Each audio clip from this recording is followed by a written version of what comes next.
ওম শান্তি। আজকের তারিখ হলো 27 ডিসেম্বর 2024। প্রাতঃ মুরলি ওম শান্তি বাপ দাদা মধুবন। আজকের মুরলিতে বাবা বলেছেন, মিষ্টি বাচ্চারা, মায়া খুবই শক্তিশালী, জবরদস্ত। এর থেকে সাবধান থেকো। কখনোই এমন ভাবনা যেন না আসে যে আমরা ব্রহ্মাকে মানি না, আমাদের তো সরাসরি শিব বাবার সঙ্গে সম্পর্ক। তো বাবা বলেছেন যে অনেক বাবার বাচ্চারা কী করে যে আমরা ব্রহ্মাকে মানি না, সেটা আমাদের সরাসরি শিব বাবার সাথে সম্পর্ক। তো এরকম বাবা বলছে যে এরকম যেন আমাদের ভাবনা না আসে। হ্যাঁ, এটা হচ্ছে আমাদের মায়া আসে তখনই আমাদের এরকম মনে হয়। আর তাই বাবা বলছে এর থেকে আমাদের সাবধান থাকতে হবে। প্রশ্ন, কোন বাচ্চাদের উপরে সকলের ভালোবাসা স্বভাবত এসে থাকে? উত্তর, যারা প্রথমে প্রতিটি কথা প্র্যাকটিক্যালি নিজের উপরে প্রয়োগ করে তারপর অন্যদের বলে, তাদের প্রতি সকলের ভালোবাসা স্বভাবতই এসে যায়। জ্ঞানকে নিজে ধারণ করে তারপর অনেকের সেবা করতে হবে, তখনই সকলের ভালোবাসা পাবে। নিজে যদি না করে অথচ অন্যদের করতে বলে, তখন তাকে কে মানবে? সে তো যেন পণ্ডিতের মতো হয়ে যায়। ওম শান্তি।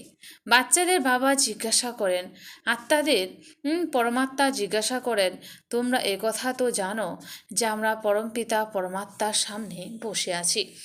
বাবার নিজের কোনো রথ বা শরীর নেই, এই কথার নিশ্চয় তো আছে, তাই না? এনার ভ্রুকুটির মধ্যে বাবার নিবাস স্থান। বাবা নিজে বলেছেন, আমি এনার ভ্রুকুটির মাঝখানে বিরাজ করি, আমি এনার শরীর লোন নিয়ে থাকি। আত্মার অবস্থান ভ্রুকুটির মাঝখানে, তাই বাবাও এখানে এসে বসেন। ব্রহ্মাও আছেন আর শিব বাবাও আছেন। এই ব্রহ্মা যদি না থাকতেন তাহলে শিব বাবাও থাকতেন না। কেউ যদি বলে আমি তো শিব বাবাকেই স্মরণ করি, ব্রহ্মাকে নয়, কিন্তু শিব বাবা, তাহলে বলবেন কিভাবে? তখন শিব বাবা বলে, কীভাবে? শিব বাবাকে তো তোমরা সর্বদা উপরে স্মরণ করে এসেছো। বাচ্চারা, এখন তোমরা জেনেছো যে আমরা বাবার কাছে এখানে বসে আছি। এমন তো মনে করবে না যে শিব বাবা উপরে আছেন।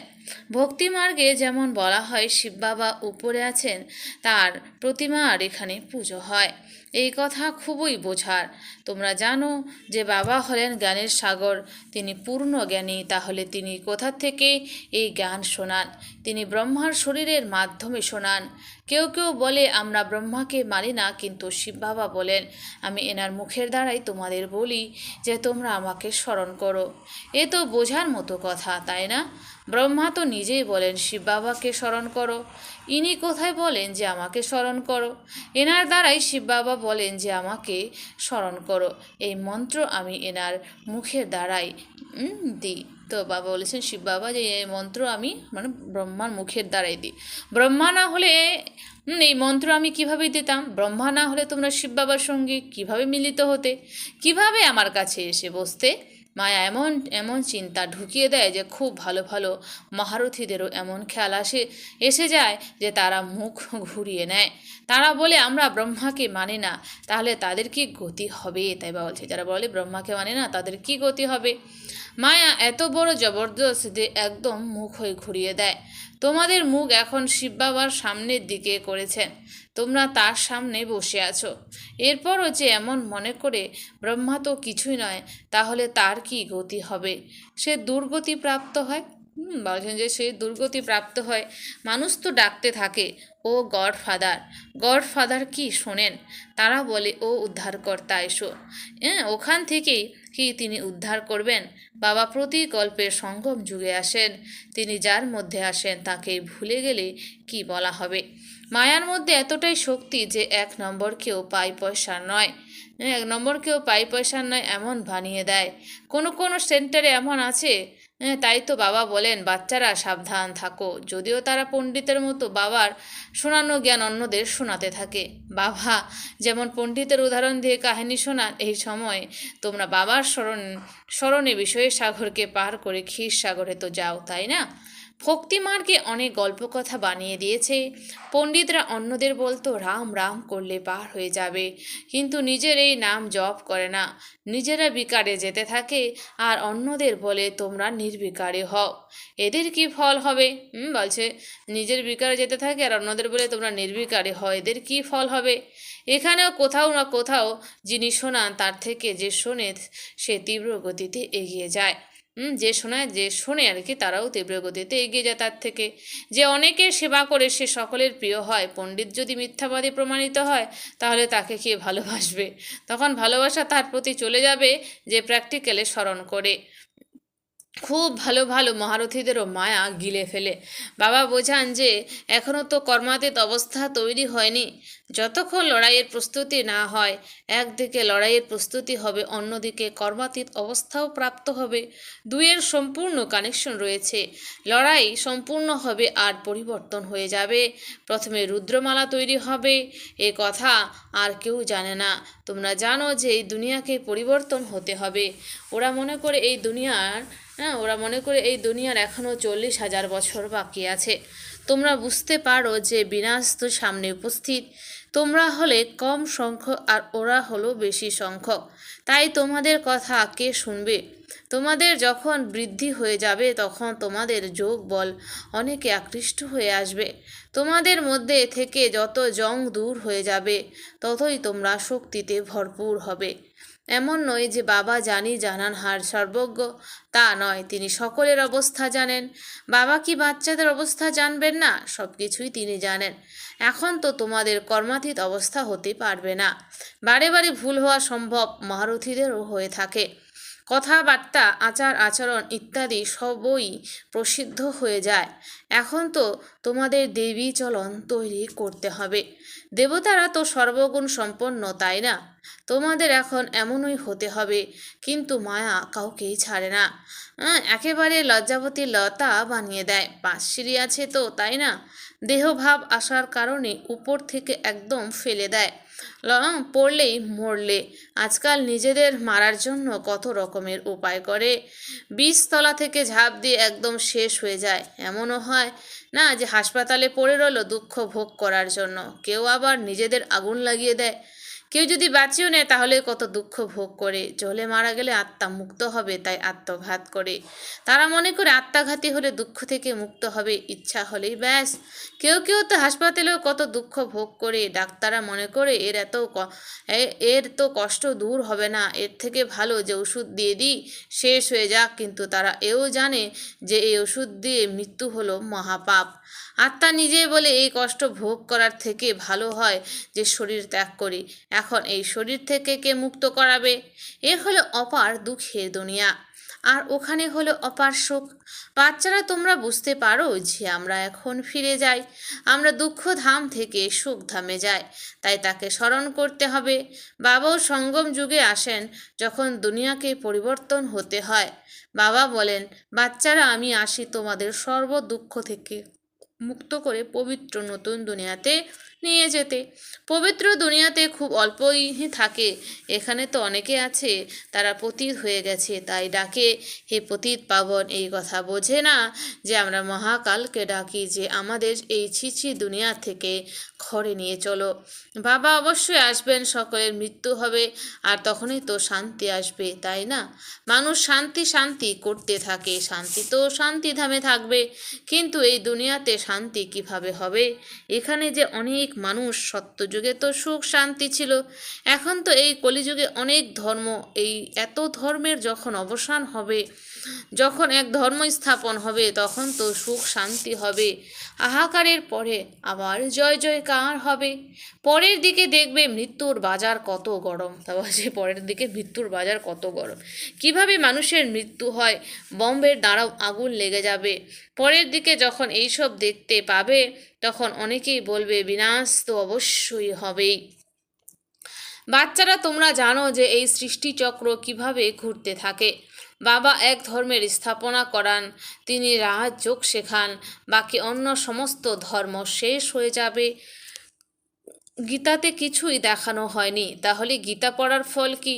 দেখানো হয়েছে প্রলয় হয়, দেখানো হয় সম্পূর্ণ দুনিয়া জলমগ্ন হয়ে গেছে, কিন্তু সম্পূর্ণ দুনিয়া জলমগ্ন হয় না। সম্পূর্ণ দুনিয়া দেখা যায় জলমগ্ন, তাই সেটা হয় না। ভারত তো অবিনাশী পবিত্র খণ্ড, তার মধ্যে আবু সব থেকে পবিত্র তীর্থস্থান, যেখানে বাবাই সে সকলের সৎগতি করান। দেলোয়ারা মন্দিরে করো সুন্দর স্মরণিক, এ তো কত অর্থপূর্ণ, কিন্তু যে বানিয়েছিল সে কিছুই জানতো না।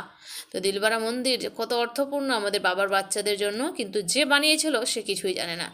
তবুও খুবই বুঝদার ছিল, তাই না? দ্বাপরে নিশ্চয়ই খুবই বুঝদার মানুষ থাকবে। কলিযুগে তো সকলেই প্রধান।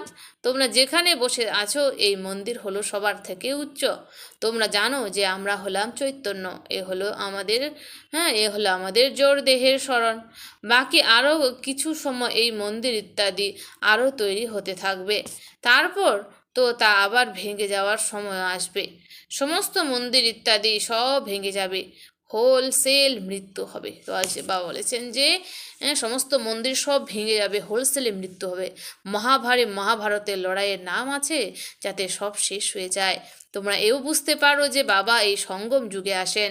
বাবার তো রথের প্রয়োজন, তাই না? আত্মা যখন শরীরে প্রবেশ করেন তখন এই শরীরে প্রাণ বা গতি আসে। আত্মা শরীর থেকে নির্গত হয়ে গেলে শরীর জড় হয়ে যায়। বাবা তাই বোঝান যে তোমরা এখন ঘরে ফিরে যাও, তোমাদের লক্ষ্মীনারায়ণের মতো হতে হবে। তাহলে এমন গুণও তো চাই, তাই না বাচ্চারা? তোমরা এই খেলাকেও জানো। এই খেলা কত আশ্চর্যের বানানো হয়েছে। এই খেলার রহস্য বাবা বসেই বুঝিয়ে বলেন। বাবা তো পূর্ণ জ্ঞানী এবং বীজ রূপ, তাই না? বাবা এসেই সম্পূর্ণ বৃক্ষের জ্ঞান প্রদান করেন। এতে কি কি হয়? তোমরা এখানে কত সময় অভিনয় করছো। অর্ধেক কল্প অসুরী রাজ্য। যারা ভালো ভালো বাচ্চা তাদের বুদ্ধিতে সম্পূর্ণ জ্ঞান থাকে। বাবা তার নিজের সমান টিচার তৈরি করেন। এই টিচারও আবার নম্বরের ক্রমানুসারে হয়। কেউ কেউ তো টিচার হয়ে আবার বিগড়ে যায়। অনেকেই শিখিয়ে নিজে শেষ হয়ে যায়। ছোট ছোট বাচ্চাদের মধ্যে নানা ধরনের সংস্কার থাকে। বাবা বোঝান যে এখানেও যারা ঠিক রীতিতে জ্ঞান ধারণ করে না, চালচলনের পরিবর্তন না করে, তারা অনেকেই দুঃখ দেওয়ার নিমিত্ত হয়ে যায়। শাস্ত্রেও দেখানো হয়েছে যে আসরে অসুর লুকিয়ে বসে থাকে, তারপর বাইরে গিয়ে ট্রেটার হয়ে কত উৎপাত করে। এ তো হতেই থাকে। উঁচুর থেকে উঁচু বাবা যিনি স্বর্গের স্থাপনা করেন, তাতে কত বিঘ্ন এসে পড়ে। বাবা বোঝান যে তোমরা বাচ্চারা হলে সুখ শান্তির টাওয়ার, তোমরা হলে অত্যন্ত রয়্যাল। তোমাদের থেকে রয়্যাল এই সময় কেউ হয় না। অসীম জগতের বাবা সন্তান হলে কত মিষ্টিভাবে চলা উচিত। তোমরা কাউকে দুঃখ দেবে না, না হলে তো অন্তিম সময় স্মরণে আসবে, তখন সাজা ভোগ করতে হবে। বাবা বলেন এখন তো তোমাদের ঘরে ফিরে যেতে হবে। বাচ্চাদের সূক্ষ্ম লোকে ব্রহ্মার সাক্ষাৎকার হয়, তাই তোমরাও এমন সূক্ষ্মবতনবাসী হও। মুভিকে প্র্যাকটিস করতে হবে, অনেক কম বলতে হবে আর মিষ্টি বলতে হবে। এমন পুরুষার্থ করতে করতে তোমরা শান্তির টাওয়ার হয়ে যাবে। বাবা তোমাদের শেখান, এরপর তোমাদের অন্যকে শেখাতে হবে। ভক্তি মার্গ হলো টকি মার্গ। এখন তোমাদের হতে হবে সাইলেন্স। ভক্তি মানুষের টকি মার্গ, এখন তোমাদের হতে হবে সাইলেন্স। আচ্ছা, মিষ্টি মিষ্টি হারানিধি বাচ্চাদের প্রতি মাতা পিতা বাপদাদার স্মরণে স্নেহ সুমন আর সুপ্রভাত। আত্মাদের পিতা তার আত্মারূপী বাচ্চাদেরকে জানাচ্ছেন নমস্কার। আমরা সমস্ত আত্মারূপী বাচ্চারা জানাই মাতা পিতা বাপদাদাকে স্নেহ সুমন আর নমস্কার। ধারণার জন্য মুখ্য সার। 1 নম্বর, খুবই রয়্যালটির সাথে মিষ্টি হয়ে চলতে হবে। বলছে যে খুবই রয়্যালটির সাথে মিষ্টি হয়ে চলতে হবে। শান্তি আর সুখের টাওয়ার হওয়ার জন্য খুবই কম আর মিষ্টি করে কথা বলতে হবে। মুভির নির্বাক প্র্যাকটিস করতে হবে। টকিতে আসবে না। তুই নিজের আচরণ দেবী বানাতে হবে। বলছে যে নিজের আচরণ দেবী বানাতে হবে। লজ্জাবতী লতা হবে না। লড়াইয়ের পূর্বে কর্মাতীত অবস্থা পর্যন্ত পৌঁছাতে হবে। বলছে যে লড়াইয়ের পূর্বে কর্মাতীত অবস্থা পর্যন্ত পৌঁছাতে হবে। নির্বিকারী হয়ে অন্যকে নির্বিকারী বানানোর সেবা করতে হবে। নির্বিকারী হয়ে অন্যকে নির্বিকারী বানানোর সেবা করতে হবে। বরদান, পবিত্র প্রেমের পালনার দ্বারা সবাইকে স্নেহের সূত্রে বেঁধে রাখা। মাস্টার স্নেহের সাগর ভব। পবিত্র প্রেমের পালনার দ্বারা সবাইকে স্নেহের সূত্রে বেঁধে রাখা। মাস্টার স্নেহের সাগর ভব।